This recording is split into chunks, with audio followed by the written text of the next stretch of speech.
El segundo tema sería los déficits fiscales y la carta de Mario Marcel. Juan, cuéntanos un poco, ¿qué te ha parecido a ti en los déficits fiscales en los últimos años, pero sobre todo, ¿qué te pareció a ti el desfase que hubo el año pasado en cuanto al déficit fiscal en las proyecciones de balance estructural? Sí, a ver, yo creo que ciertamente el tema del déficit fiscal es una de las cosas más importantes del último tiempo. Primero quiero explicar bien de qué trata el déficit fiscal. En términos generales, cuando tenemos déficit, tenemos más gasto que ingreso en el Estado. Es decir, que el Estado, los gastos generales que tiene que hacer durante el plazo de un año son más grandes que los ingresos. Eso es, en términos generales, el déficit fiscal. La razón por la cual siempre los economistas exploran este fenómeno es que genera otro tipo de efectos. Por ejemplo, cuando tenemos déficit fiscal, como la plata de los ingresos no alcanza, una de las fórmulas más comunes es recurrir a deuda. Es decir, el Estado de Chile, Hacienda, emite un bono y lo vende en lo que se llama el SOMA, que es el sistema de operaciones del mercado abierto. Esto con la finalidad de atraer plata para poder gastar y que en el futuro esto evidentemente va a retornar a la gente que compra este bono con un interés.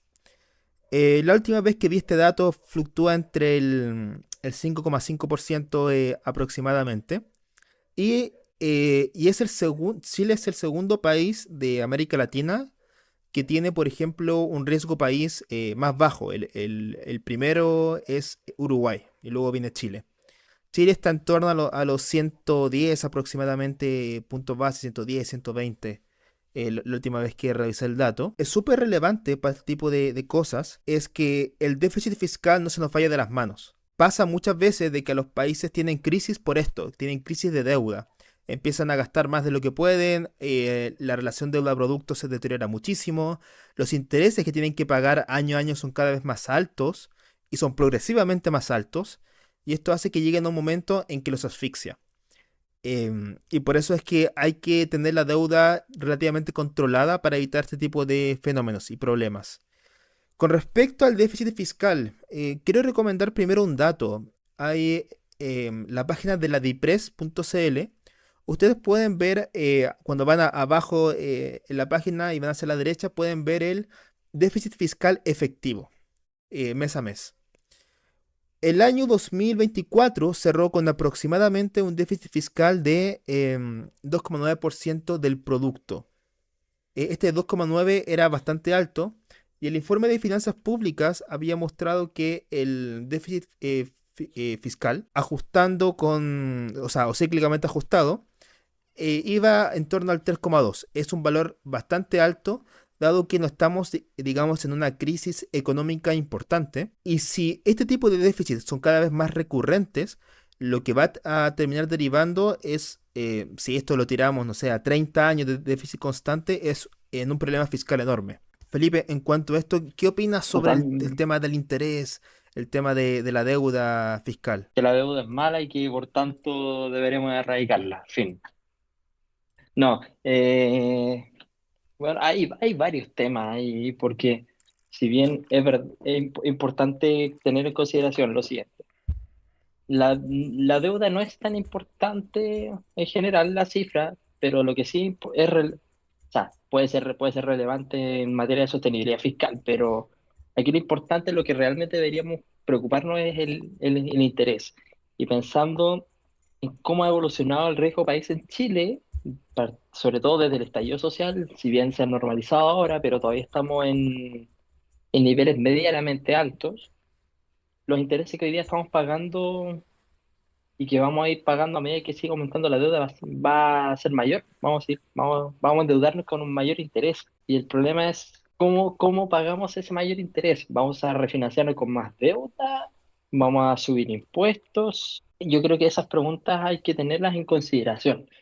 Y hay un dato bien irrelevante que tomaste, que es que hoy día no estamos en crisis. Si bien todos estos años han sido de ajuste macroeconómico después del tema de los retiros y los IFE, en general efecto pandemia.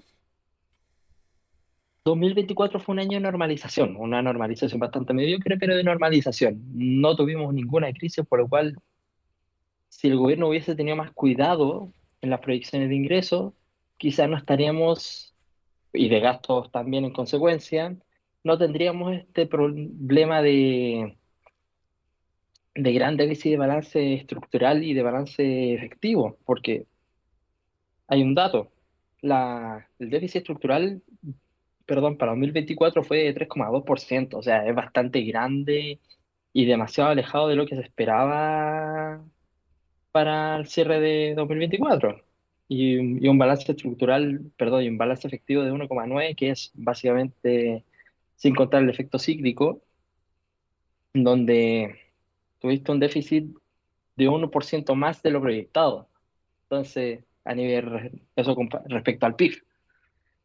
Entonces, yo creo honestamente que el gobierno está en un gran problema, se están disparando los pies básicamente al, al tener un gran nivel de descuido en el manejo de las arcas fiscales. O sea, no estamos teniendo responsabilidad fiscal en tiempo de que ya pasamos por gran parte del ajuste macroeconómico post pandemia. Y lo otro que a mí me parece grave, que si bien se ha hecho, pero se ha hecho de manera explícita y transparente, es el tema de Corfo. ¿Qué fue lo que pasó acá? Voy a explicarlo bien rápido antes de que se me acabe el tiempo. Lo que hizo el Ministerio de Hacienda fue, a raíz de la noticia que está saliendo ahora, fue que le pidió a Corfo 3,4 mil millones de dólares, básicamente. Bien, y esos ingresos, que está bien que lo haya solicitado a Corfo, porque es algo que está dentro de lo legal, y quizá Alfredo lo va a mencionar después, lo hizo pasar como si hubiesen sido ingresos genuinos de litio. Entonces, ese problema de transparencia y de falta de credibilidad o pérdida de credibilidad que se está dando por parte del Ministerio de Hacienda y particularmente de la IPRES, que lo lamento mucho, nos está poniendo en jaque, creo yo, en términos de credibilidad fiscal a futuro. Y un fe de ratas, Germán González de Clapebuse, ahí si es que nos llega a ver, le mando un gran saludo. Eso. Eh, sí, gracias, Felipe. Bueno, básicamente acá la crítica al gobierno es la misma sobre el objetivo de inflación del Banco Central. A ver, si tú estudias todas las proyecciones que ha hecho la IPRES desde que está la metodología del balance cíclicamente ajustado, siempre hay brecha, ¿ok? Las proyecciones nunca son exactas, pero tanto como en economía como en estadística, hay algo que se llama intervalo de confianza.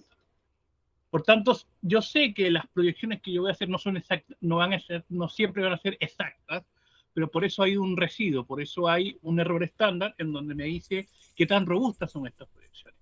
Y la crítica que yo le hago al gobierno no es el que hayan fallado la proyección, sino en la brecha, en el tamaño de la falla. Ese es el gran problema. Y de nuevo, igual el mismo problema que tiene el Banco Central. Si empezamos a tener malas proyecciones y a fallar de manera consistente, va a haber un problema de credibilidad que, ojo, que no tiene marcha atrás. Después es muy difícil recuperar la credibilidad de los agentes. Esto está en las expectativas racionales de Robert Lucas. Entonces, ojo. Y eh, cuidado con esto porque está bien. Es el gobierno de turno, después van a ir otro, pero los antecedentes pesan. Ya independientemente de izquierda o derecha, este es un tema meramente técnico, no estoy hablando de derecha o izquierda, es algo simplemente de modelación macroeconómica. En cuanto al déficit fiscal como tal, a ver, la mayoría, citando a Guido Costinelli, la mayoría de economías tienen déficit fiscal. Ya alrededor de 140 economías todos los años tienen déficit fiscal. Ahora, esto no significa que sea bueno. Ya Que haya un déficit fiscal de manera permanente en una economía significa, como yo he explicado en la página, es que el PIB efectivo, o sea, el crecimiento efectivo siempre está por debajo del tendencial. Es decir, que cada vez el PIB real, que ocurre en la realidad, que es el efectivo, siempre está por debajo de la tendencia. Eso significa que la economía cada vez tiene un potencial más bajo y de ahí se genera, en términos generales, el déficit fiscal en el caso chileno. No hablar en general, sino básicamente en el caso chileno. Básicamente se conoce como brecha producto. Ahora, en cuanto a lo de la Corfo, que fue lo que mencionó Felipe, mira, esto está en la ley, en el decreto de ley en el 1285, me parece. Lo puse en la página hoy en el post que hice. A ver, esto es la ley, no es ilegal como tal. Lo que a mí me llama la atención es el motivo, las razones. Está bien, esto es un mecanismo de última instancia, de emergencia, lo que tú quieras. Pero ¿qué emergencia hubo en el 2023? Está bien, como dijeron Juan y Felipe, 2023 fue un año contractivo de ajuste macroeconómico, pero no hubo ninguna catástrofe natural, ninguna real emergencia. Entonces, si empezamos a acudir a estos, digamos, a estas herramientas sin una real justificación, de nuevo, la credibilidad se cae. Básicamente, ya ustedes han dicho... No, dime, ¿Creo? Felipe. ¿Me permiten un segundo?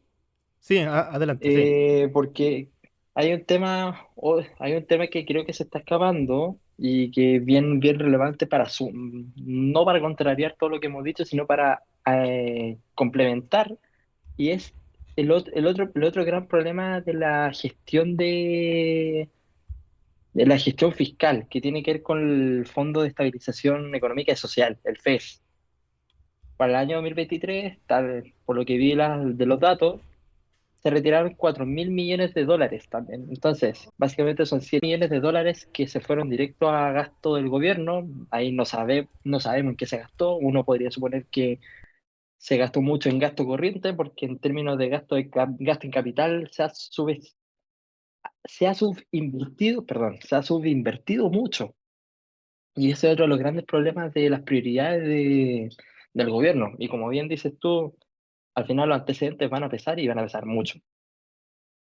Sí, solo para cerrar el tema, solo para aclarar, disculpen, el decreto de ley es 1263 para el tema del organismo de administración financiera del Estado, para que lo tengan ahí en cuenta. Y bueno, yo creo que está todo dicho en cuanto al tema del déficit fiscal. De nuevo, es una crítica constructiva, más allá si el gobierno es izquierda o derecha, porque si el día de mañana la credibilidad no está dada en las instituciones, al final nos va a perjudicar a todos. Y